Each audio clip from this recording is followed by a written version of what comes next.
Selamat pagi jemaat kasih Tuhan. Kita bersyukur pada pagi hari ini kita boleh sama-sama berkumpul merayakan kebaktian kenaikan Tuhan Yesus, Tuhan kita yang hidup. Meskipun kita di tengah-tengah situasi pandemi seperti ini, kita bisa jarak, kita bersyukur bahwa kita masih diberi kesempatan untuk sama-sama beribadah. Untuk itu saya undang jemaat terkasih boleh bersama-sama kita berdiri, kita boleh mengambil sikap kudus dulu. Kiranya pertolongan kita dalam ibadah ini ada di dalam nama Tuhan, pencipta langit dan bumi, yang kasih setia kekal dan yang tidak pernah meninggalkan buatan tangan. Turunlah kiranya atas kita sekalian anugerah dan damai sejahtera dari Allah Putra, Allah Bapa, Allah Putra, Allah Roh Kudus. Amin. Jemaat sekalian, mari kita mengangkat sebuah pujian kebaktian hidup. Karena Tuhan kita ada di tengah hidup, kita mempunyai harapan untuk hari esok.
Bapa kami di dalam surga, terima kasih Bapak. Pada pagi hari ini kami sama-sama kembali boleh beribadah. Kami bersyukur boleh bersama-sama hadir dalam ibadah kenaikan Tuhan kami yang hidup, Tuhan Yesus.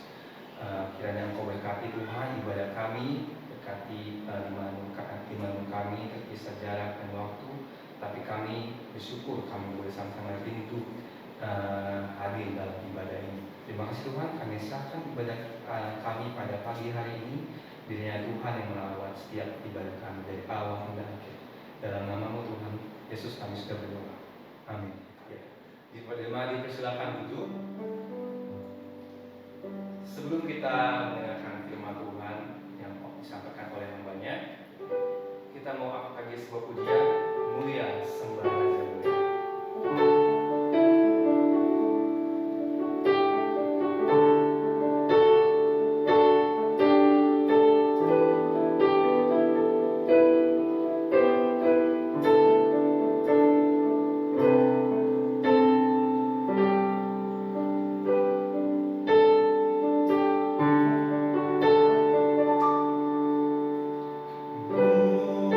Mulia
Selamat pagi jemaat GKR Cabang Angke yang dikasihi Yesus Kristus.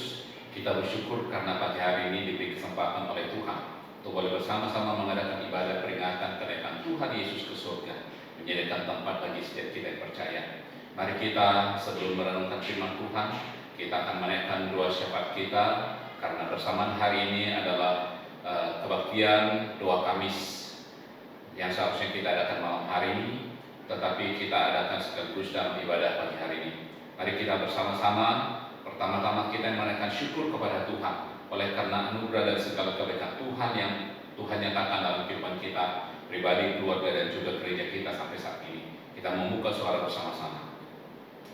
Kami menaikkan syukur kami kepada-Mu Bapa oleh karena anugerah dan segala kebaikan-Mu terus Engkau nyatakan di dalam kehidupan kami sampai saat ini. Hari demi hari Engkau memelihara kami, baik kehidupan kami pribadi, keluarga, dan juga gereja Tuhan. Terima kasih untuk kesehatan, berkat Tuhan baik jasmani dan rohani. Mengucap syukur untuk pertolongan perlindungan-Mu dalam seluruh aktivitas kehidupan kami. Terima kasih untuk kecukupan yang masih Tuhan percayakan sampai saat ini, sekalipun kami di tengah-tengah situasi yang tidak mudah. Terima kasih untuk seluruh jemaat-Mu dalam setiap usaha pekerjaan, dalam studi anak-anak kami, sekalipun dari rumah tetap berjalan dengan baik. Kami bersyukur juga untuk seluruh pelayanan kami sepanjang seminggu yang sudah berlalu boleh berjalan dengan baik. Dan kami bersyukur karena pagi hari ini Engkau memberi kesempatan bagi kami seluruh jemaat-Mu di GKR Cabang Angke boleh bersama-sama mengadakan ibadah peringatan kenaikan Tuhan Yesus ke surga, yang memberikan yang menyediakan tempat bagi kami setiap orang percaya. Terima kasih Tuhan. Kami mengucap syukur untuk semua kebaikan yang Tuhan sudah kerjakan di dalam nama Kristus Yesus. Amin. Saudara, yang kedua, mari kita berdoa bersama-sama menyerahkan untuk setiap jemaat tetap dalam perlindungan pemeliharaan Tuhan. Yang sakit Tuhan jamah sembuhkan, pulihkan. Yang sehat Tuhan tetap peliharakan. Dan kita doakan supaya perekonomian kita juga tetap diberkati oleh Tuhan. Di tengah-tengah situasi ekonomi yang tidak terlalu baik, biarlah berkat pemeliharaan Tuhan terus nyata. Kita berdoa bersama-sama. Bapa di dalam surga, pagi hari juga kami boleh bersama-sama bersehati berdoa, menyerahkan seluruh jemaat-Mu di GKR Cabang Angke. Kami berdoa bagi mereka yang sakit, Tuhan kiranya berkenan menjamah, menyembuhkan, memulihkan. Kami terus mendoakan untuk Ai Anyo di Sawalio. Kami doakan untuk Popo Yokim di Terate. Kami doakan untuk Ci Siangnio. Kami doakan untuk Ci Chunmoy. Kami doakan untuk Ci Sianwa. Kami serahkan untuk saudara kami Dery.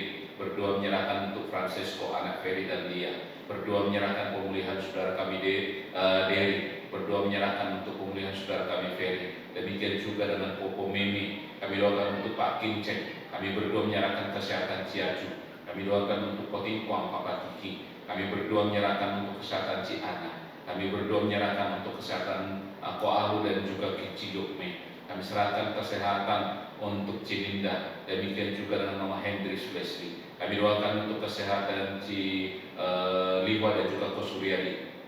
Kami berdoa menyerahkan untuk Pengyukme serta anaknya Pemi Chandra. Kami doakan untuk kesehatan Mama Hendri Sulesli. Demikian juga kami berdoa menyerahkan untuk jemaat-jemaat yang lain yang mungkin sedang bergumul masalah kesehatan. Tuhan jamah sembuhkan, pulihkan. Biar dengan anugerah Tuhan mereka semua boleh sehat kembali, menikmati sukacita dan perlindungan Tuhan. Kami berdoa juga Tuhan menyerahkan perekonomian jemaat-Mu di tengah-tengah perekonomian bangsa dan dunia yang sedang mengalami kesulitan saat ini. Tetapi biarlah Engkau yang mencurahkan berkat-Mu bagi setiap kami Tuhan, sehingga kami boleh menikmati kecukupan daripada Tuhan. Ketika kami berkekurangan, kami tidak marah kepada Tuhan dan tetap mengandalkan Tuhan. Terima kasih Bapa. Mohon berkat-Mu bagi seluruh jemaat-Mu di GKR Cabang Angke. Di dalam nama Kristus Yesus kami berdoa. Amin. Mari kita doakan juga untuk bangsa kita. Kita doakan supaya seluruh rakyat Indonesia juga boleh membantu bangsa kita dengan kesadaran menjaga diri, menghindarkan diri sedapat mungkin dari keramaian sehingga tidak menularkan atau tidak tertular dari virus corona ini. Kita doakan juga untuk pemerintahan bangsa kita dengan segala kebijakan yang mereka ambil. Tentu tidak mudah untuk memimpin bangsa yang besar ini, tetapi biarlah Tuhan sempurnakan seluruh kebijakan mereka. Ada sinergi dan kerjasama yang baik antara seluruh instansi dan pemerintahan. Kita berdoa sama-sama.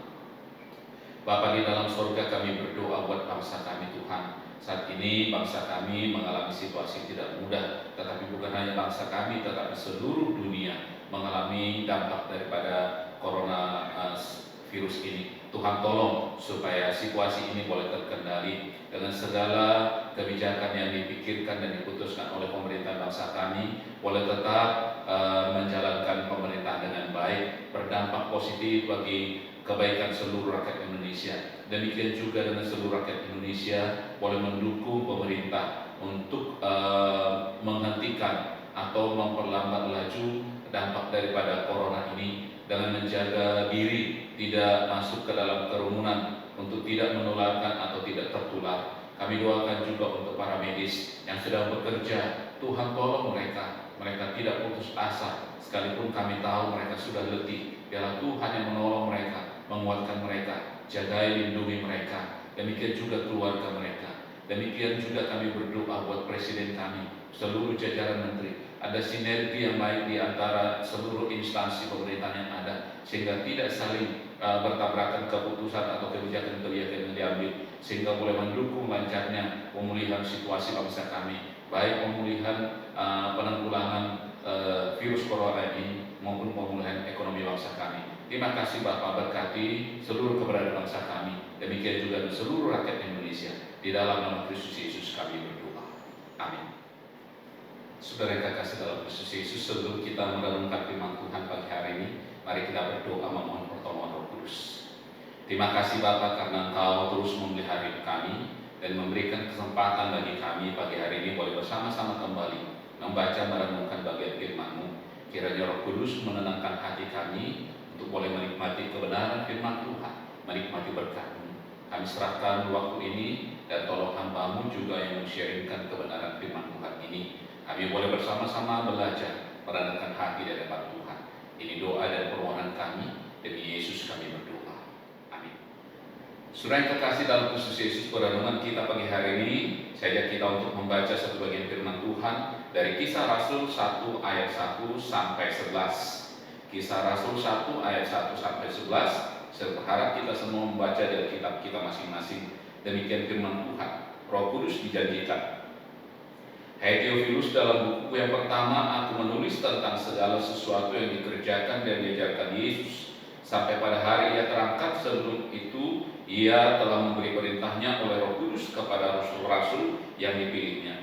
Kepada mereka ia menunjukkan dirinya setelah penderitaannya selesai, dan dengan banyak tanda yang membuktikan bahwa ia hidup, sebab selama 40 hari ia berulang-ulang menampakkan diri dan berbicara kepada mereka tentang kerajaan Allah. Pada suatu hari ketika ia makan bersama-sama dengan mereka, ia melarang mereka meninggalkan Yerusalem dan menyuruh mereka tinggal di situ menantikan janji Bapa yang demikian katanya. Telah kamu dengar daripadaku, sebab Yohanes membaptis dengan air, tetapi tidak lama lagi kamu akan dibaptis dengan Roh Kudus. Yesus terangkat ke surga. Maka bertanyalah mereka yang berkumpul di situ, Tuhan, maukah Engkau pada masa ini memulihkan kerajaan bagi Israel? Jawabnya, Engkau tidak perlu mengetahui masa dan waktu yang ditetapkan Bapa sendiri menurut kuasanya. Tetapi kamu akan menerima kuasa kalau Roh Kudus turun ke atas kamu, dan kamu akan menjadi saksiku di Yerusalem dan di seluruh Yudea dan Samaria dan sampai ke ujung bumi. Sesudah ia mengatakan demikian, terangkatlah ia disaksikan oleh mereka, dan awan menutupnya dari pandangan mereka. Ketika mereka sedang menatap ke langit waktu ia naik itu, tiba-tiba berdirilah 2 orang yang berpakaian putih dekat mereka dan berkata kepada mereka, "Hai orang-orang Galilea, mengapakah kamu berdiri melihat ke langit? Yesus ini yang terangkat ke surga meninggalkan kamu akan datang kembali dengan cara yang sama seperti kamu melihat dia naik ke surga." Sejauh ini pembacaan firman Tuhan. Tema perenungan kita adalah arti penting kenaikan Tuhan Yesus. Saudara kekasih dalam Kristus Yesus, setelah kebangkitan Yesus dari kematian yang kita rayakan sebagai Paskah, Alkitab mencatat bahwa ia masih berada bersama dengan murid-muridnya selama 40 hari, dan berulang kali ia menyatakan dirinya kepada mereka.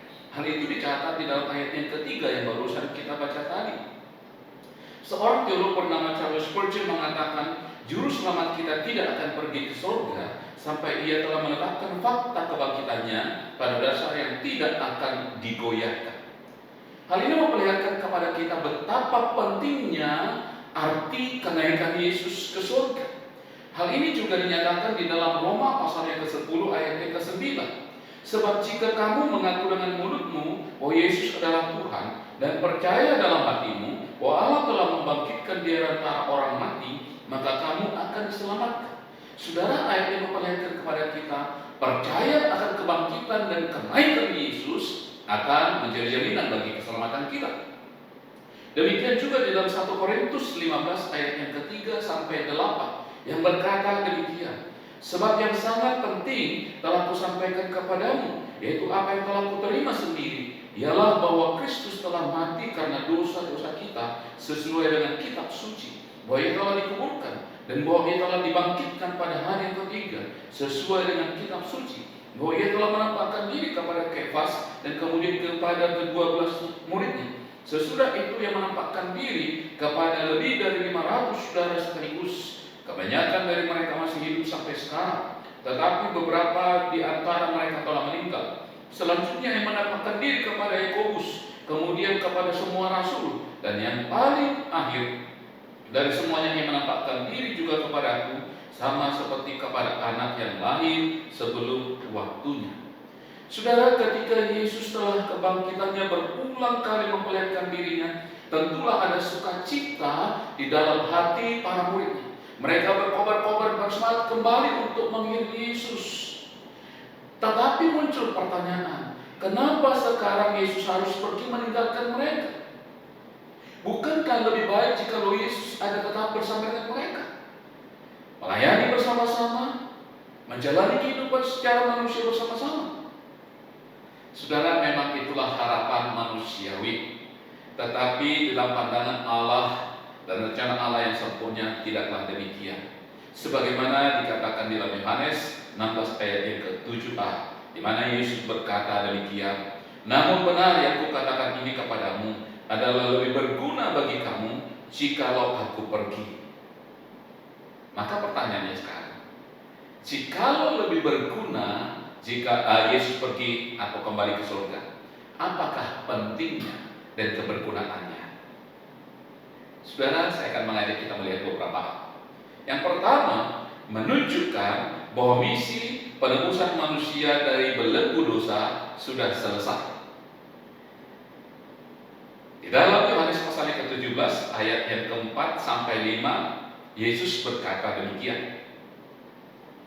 Aku telah mempermuliakan engkau di bumi dengan jalan menyelesaikan pekerjaan yang kau berikan kepadaku untuk melakukannya. Oleh sebab itu, ya Bapa, permuliakanlah aku padamu sendiri dengan kemuliaan yang kumiliki di hadiratmu sebelum dunia ada.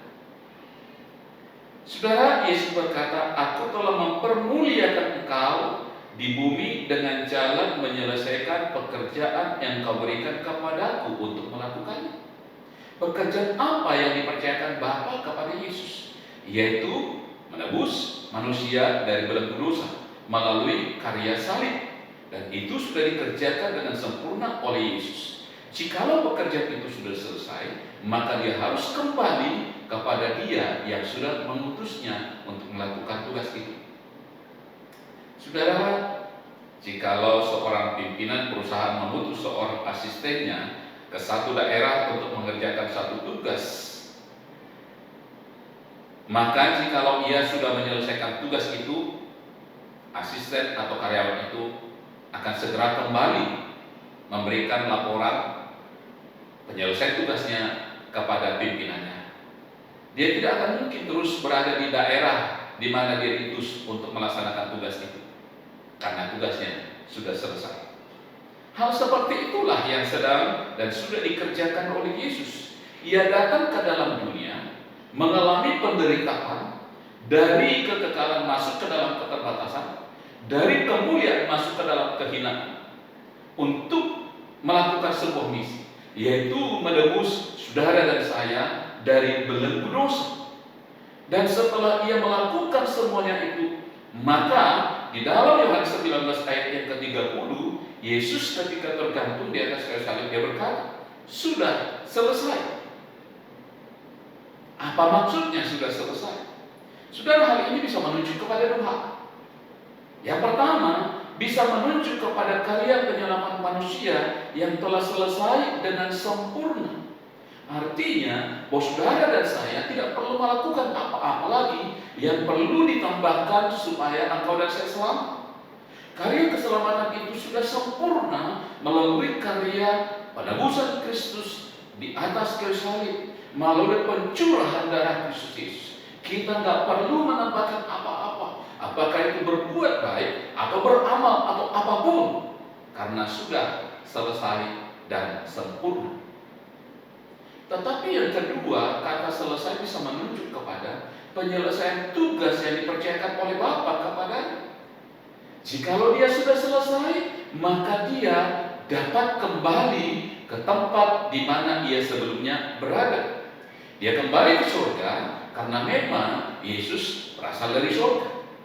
Karena itu saudaraku yang terkasih, penting bagi kita untuk memahami bahwa kembalinya Yesus ke surga adalah untuk membuktikan bahwa karya penebusan manusia dari belenggu dosa itu sudah selesai. Hal yang kedua saudaraku yang perlu kita pikirkan adalah bahwa naiknya Yesus ke surga menjadi jaminan ketersediaan tempat di surga bagi setiap orang yang percaya. Mari kita perhatikan apa yang dikatakan di dalam Yohanes 17 ayat yang ke-24. Ya Bapa, aku mau supaya dimanapun aku berada, mereka juga berada bersama-sama dengan aku. Mereka yang telah Engkau berikan kepadaku, agar mereka memandang kemuliaanku yang telah Engkau berikan kepadaku. Sebab Engkau telah mengasihi aku sebelum dunia dijadikan. Saudara perhatikan bahwa di sini Yesus berkata kepada Bapaknya bahwa Ia ingin supaya setiap orang yang percaya kepadanya ada bersama-sama dengan Dia. Di mana Yesus ada, di situ orang percaya ada. Jikalau Yesus ada di surga, maka orang percaya juga akan bersama-sama dengan Dia di surga. Demikian juga dalam Efesus 2 ayat yang ke-6 yang berkata, dan di dalam Kristus Yesus Ia telah membangkitkan kita juga dan memberikan tempat bersama-sama dengan Dia di surga. Saudara, kebangkitan Kristus menjadi jaminan bagi kita bahwa kita akan memiliki tempat bersama-sama dengan Dia di surga. Jadi sama seperti kebangkitannya menjadi dasar kebangkitan setiap orang percaya menuju kepada kehidupan kekal. Dan kebangkitan kenaikannya ke surga juga merupakan sebuah pola yang akan diikuti oleh semua orang yang percaya kepadanya. Sekali lagi saudaraku, seorang teolog yang bernama Charles Spurgeon mengatakan, Yesus pergi ke sana sebagai perintis atau pelopor untuk membuka jalan, sebagai teman untuk menyiapkan tempat bagi kita, dan sebagai jaminan bahwa semua yang ada di dalam Dia akan datang pada kebahagiaan yang sama. Itulah sebabnya saudaraku, di dalam Yohanes 14 ayat yang kedua dan 3, Yesus berkata, di rumah Bapakku banyak tempat tinggal. Jika tidak demikian, aku tentu mengatakannya kepadamu. Sebab aku pergi ke situ untuk menyediakan tempat bagimu. Dan apabila aku telah pergi ke situ dan telah menyediakan tempat bagimu, aku akan datang kembali dan membawa kamu ke tempatku, supaya di tempat di mana aku berada, kamu pun berada. Saudara, sekali lagi, jelas ayat ini memperlihatkan kepada kita bahwa naiknya Yesus Kristus ke surga menjadi jaminan bagi engkau dan saya untuk memiliki tempat yang sama dengan Dia di surga yang mulia.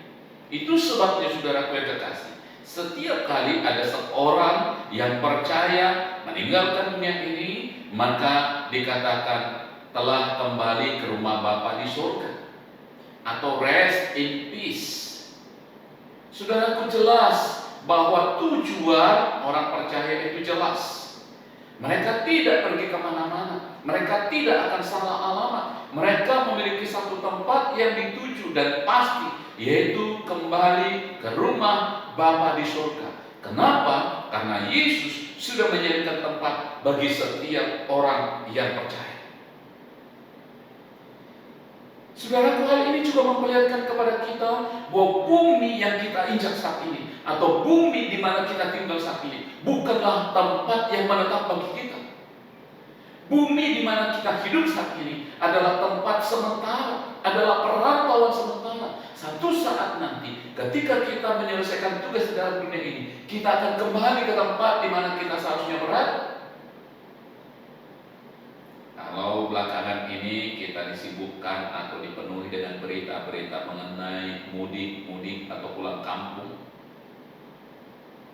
saudara, hari ini saya mengatakan kepada kita, satu saat nanti ketika saudara dan saya menyelesaikan tugas di dalam dunia ini, kita akan kembali ke kampung kita. Kampung yang seharusnya di mana kita berada, yaitu bersama-sama dengan Tuhan di surga. Itulah tempat kita yang sejati.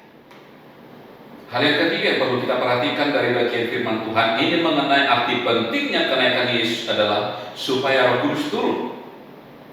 Yohanes 16 ayat yang ke-7 berkata demikian, namun benar yang kukatakan ini kepadamu adalah lebih berguna bagi kamu jika aku pergi. Sebab jikalau aku tidak pergi, penghibur itu tidak akan datang kepadamu. Tetapi jikalau aku pergi, aku akan mengutus dia kepadamu. Saudara, setelah Yesus Kristus ke surga, maka Kristus tidak lagi menyertai murid-muridnya secara jasmani. Demikian pernah dikatakan Yesus di dalam Matius 26 ayat yang ke-11.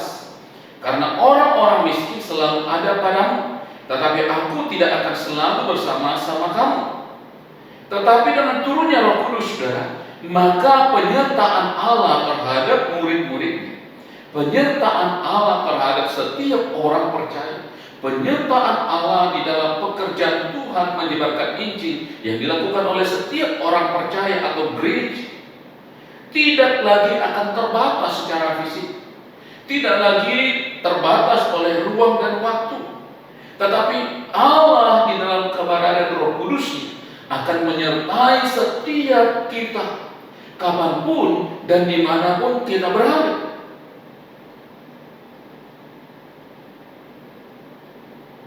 Ia menyertai kita dengan tidak terbatas lagi, karena Allah hadir melalui Roh. Hanya dengan kehadiran Allah secara roh memungkinkan dengan adanya firman Tuhan, seperti dalam Matius 18 ayat yang ke-20 yang berkata, sebab di mana 2 atau 3 orang berkumpul dalam nama-Ku, di situ Aku ada di tengah-tengah mereka. Hal itu tidak mungkin terjadi jikalau Yesus hanya menyertai secara fisik. Demikian juga di dalam Matius 28 ayat yang ke-20b. Dan ketahuilah, Aku menyertai kamu sampai kepada akhir zaman. Saudara, ayat-ayat ini memperlihatkan kepada kita bahwa sekarang setelah Yesus naik ke surga dan turunnya Roh Kudus untuk menyertai orang-orang percaya, Ia menyertai kita semua dimanapun kita masing-masing berada. Apapun yang sedang kita alami, apapun yang sedang kita gumulkan, Ia ada bersama-sama dengan kita, karena Ia tidak dibatasi oleh ruang dan waktu. Tetapi juga saudaraku, dengan kehadiran Roh Kudus itu di tengah-tengah kehidupan setiap orang percaya, maka dikatakan Roh itu akan memimpin setiap orang percaya kepada seluruh kebenaran. Hal ini dikatakan oleh Yesus dalam Yohanes 16 ayat yang ke-13. Dan kehadiran Roh Kudus itu juga menjadi penolong dan penghibur bagi setiap orang percaya dikala kita mengalami berbagai tantangan dan tantangan serta pergumulan-pergumulan kehidupan yang tentu tidak mudah. Tetapi kita patut bersyukur karena Roh Kudus hadir.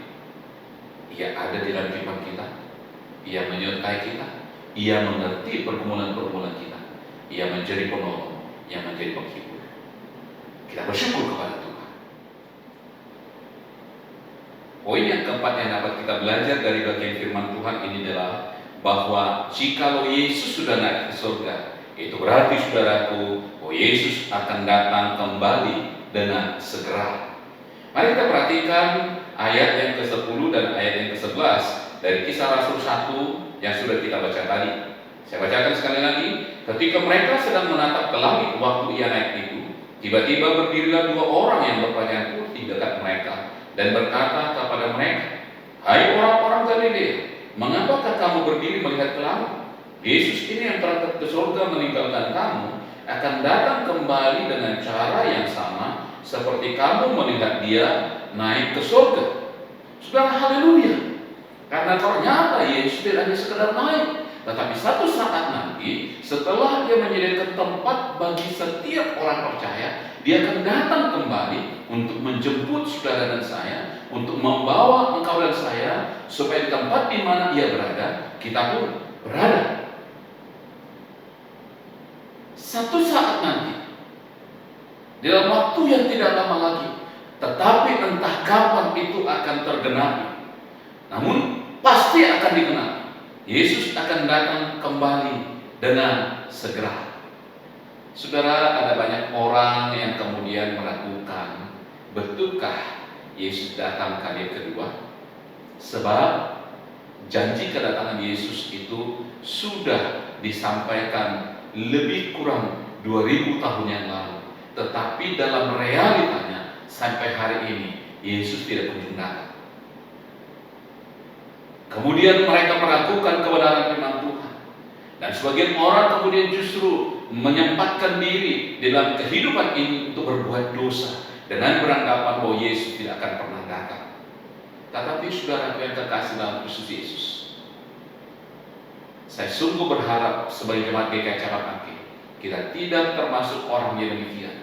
Tetapi jikalau Yesus berkata bahwa dia kembali ke surga dan akan datang segera kembali, itu adalah sesuatu yang pasti.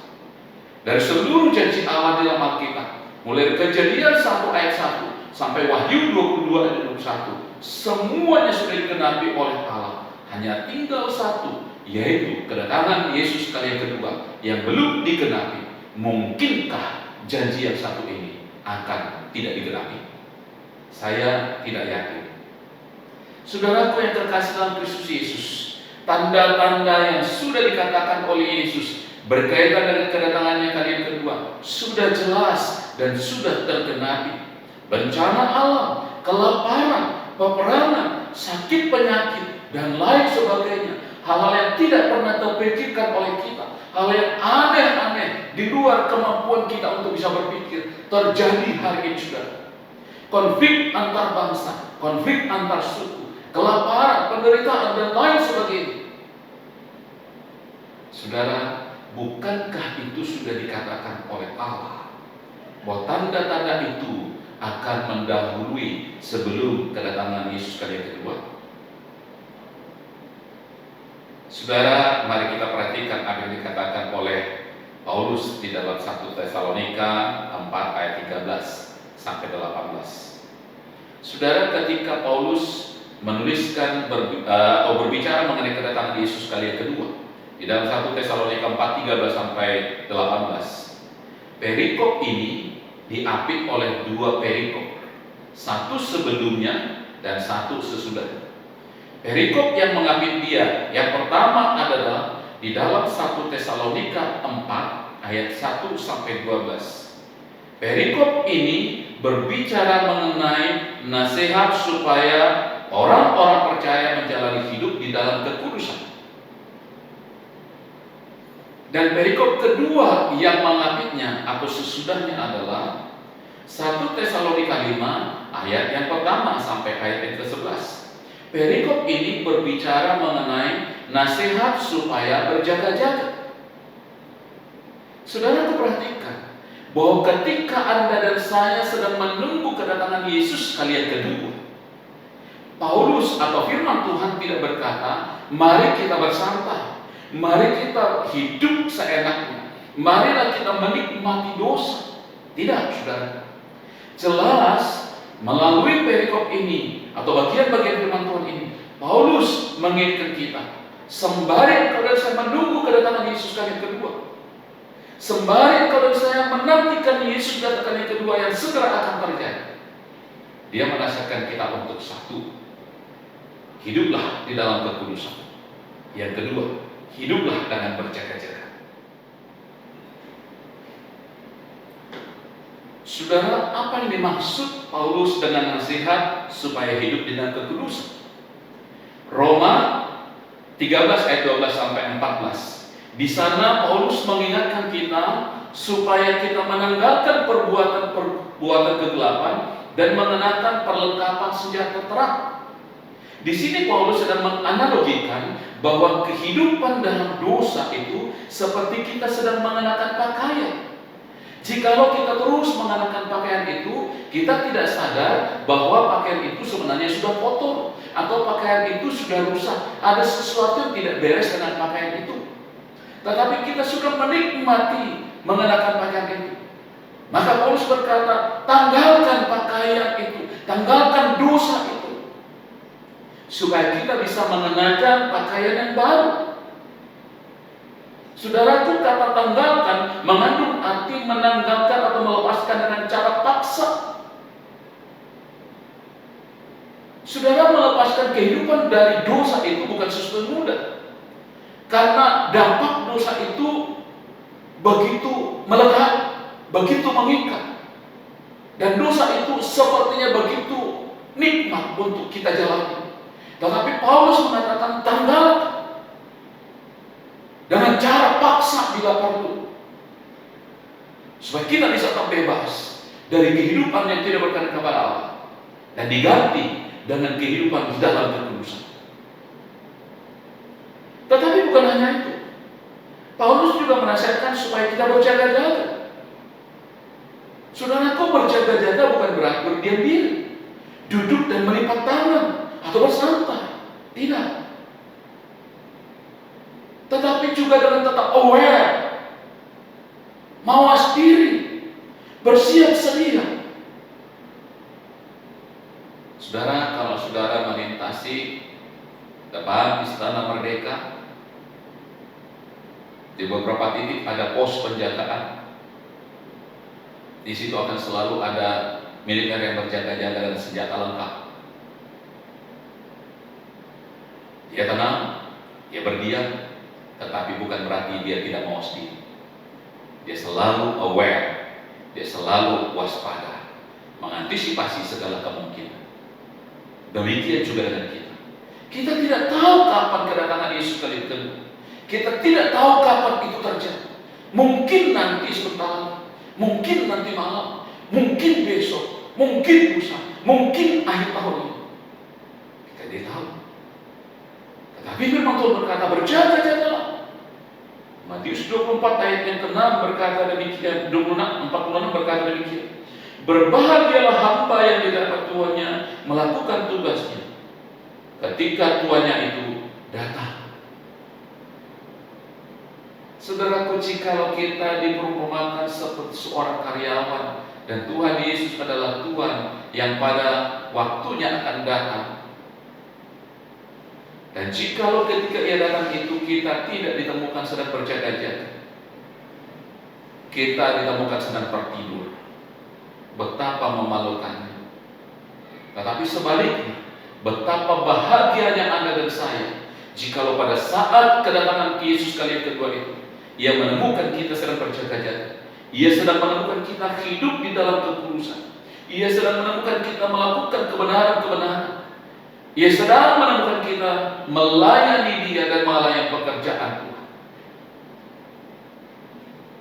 Dan betapa memalukannya jikalau pada saat Dia datang atau pada saat kita kembali kepadanya, kita justru sedang menikmati dosa. Karena itu, saudaraku yang terkasih, sebelum kedatangan Yesus kali kedua itu, yang pasti akan dikenakan, entah kapan itu akan dikenakan, tetapi pasti akan dikenakan. Maka mari jauhkan diri dari perbuatan-perbuatan yang tidak berkenan kepada Allah. Hiduplah di dalam kekudusan, berkenanlah kepada Allah, berjaga-jagalah, gunakan setiap waktu untuk selalu berkenan kepada Allah. Melalui peringatan kenaikan Tuhan Yesus yang kita rayakan pagi hari ini, kiranya kembali meneguhkan iman kita. Mari menanti kedatangan Yesus kali kedua. Kita hidup menyenangkan hati Tuhan. Tuhan Yesus memberkati. Mari kita berdoa. Sekali lagi kami bersyukur kepada-Mu Bapa, oleh karena kebenaran firman-Mu mengingatkan kami untuk menjalani kehidupan kami dalam perkenanan Tuhan sembari menanti kedatangan Yesus kali yang kedua. Biarlah ketika Engkau datang, Engkau mendapati kami sebagai orang-orang beriman yang hidup dalam kekudusan, hidup mengerjakan apa yang Tuhan percaya kepada kami, hidup dengan berjaga-jaga. Maka pada akhirnya Engkau akan berkata, "Mari hai hamba-Ku yang setia, masuklah dan turutlah dalam kebahagiaan Tuhan." Tuhan Yesus, betapa bahagianya jikalau Engkau menyatakan itu kepada kami masing-masing. Dan biarlah kami boleh bertekad menjalani kehidupan kami sungguh berkenan kepada Tuhan. Berkati setiap kami, berkati seluruh jemaat, berkati perjalanan kehidupan kami sepanjang 1 minggu ke depan ini. Engkau ditinggikan dan dipermuliakan, dan hidup kami boleh menjadi berkat bagi orang lain. Terpujilah Engkau Bapa, di dalam nama Kristus Yesus kami menaikkan syukur dan doa kami. Amin. Baik saudara jemaat dikasih Tuhan, untuk meresponi firman Tuhan yang baru saja kita dengar melalui hamba-Nya, kita mengangkat sebuah pujian, Besar Allah. Sebelum kita menutup ibadah kita pada pagi hari, saya mau terima kasih, kita sama-sama boleh bangkit berdiri.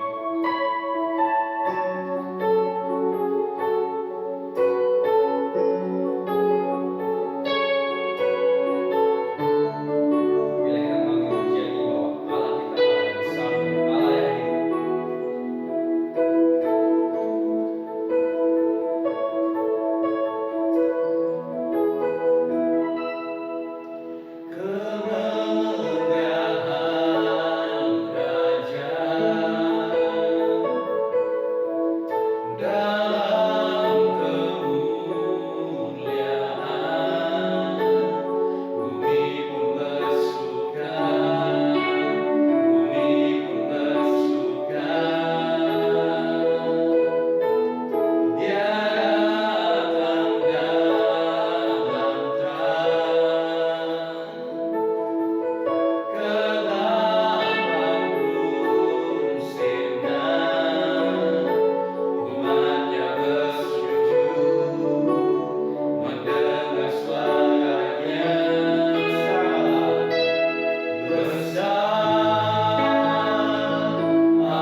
Saudara, kita akan segera mengakhiri ibadah kita pagi hari ini. Saya mengundang saudara untuk boleh bersama-sama berdiri. Kita akan menerima berkat daripada Tuhan. Saudaraku, pergilah, laksanakanlah firman Tuhan yang sudah kita dengar. Nantikanlah kedatangan Kristus kali yang kedua, dan hidup di dalam kekudusan, dan hidup berjaga-jaga, dan terima berkat yang daripada Tuhan. Kiranya kasih karunia dari Allah Bapa kita, damai sejahtera di dalam Kristus Yesus, persekutuan, pimpinan, kekuatan, serta pertolongan dari Roh Kudus menyertai dan memberkati saudara sekalian dari pagi hari ini lagi sampai Tuhan Yesus datang kali yang kedua, bahkan sampai selama-lamanya. Amin. Terima kasih kepada seluruh yang sudah berbagian di dalam pelayanan untuk ibadah kenaikan Tuhan Yesus pagi hari ini. Tuhan Yesus memberkati kita. Dan diingatkan bahwa hari ini, hari Kamis, bersamaan dengan hari kenaikan Tuhan Yesus kali kedua, maka nanti malam kita tidak akan mengadakan persekutuan doa via Zoom, tetapi kita akan mempersiapkan hati kita untuk menikmati ibadah minggu ini. Pemimpin pujian untuk minggu ini adalah Saudari Selvi, pemusik Saudara Gary, dan firman Tuhan disampaikan oleh Guru Injil Narakaban. Tuhan memberkati seluruh persiapan saudara. Sampai jumpa hari Minggu.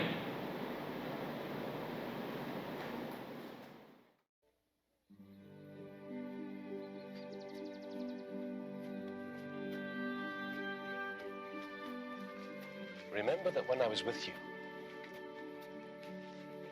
I told you everything that Moses and the prophets said about me must be accomplished. Long ago it was written that the Savior must suffer, die, and rise from the dead on the third day. And you are to carry this message to all the people on the earth.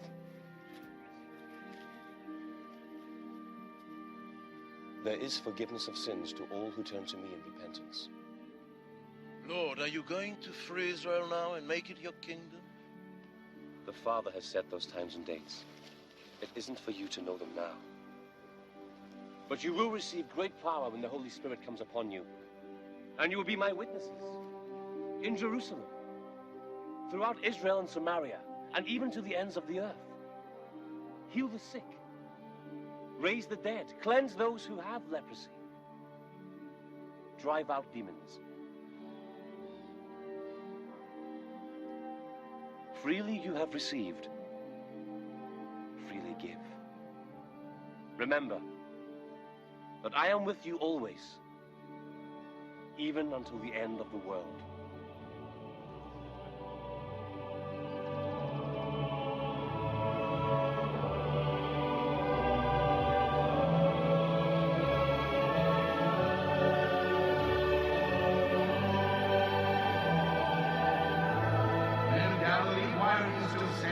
Staring into the sky, Jesus has been taken into heaven.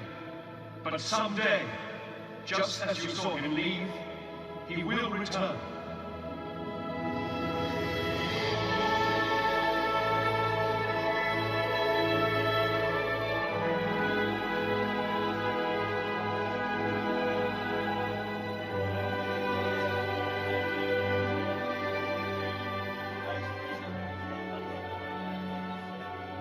Jesus' disciples saw him do many more miracles, but these were recorded so that you may believe that he is the Savior, the Son of the living God, and that by believing in him, you will have eternal life.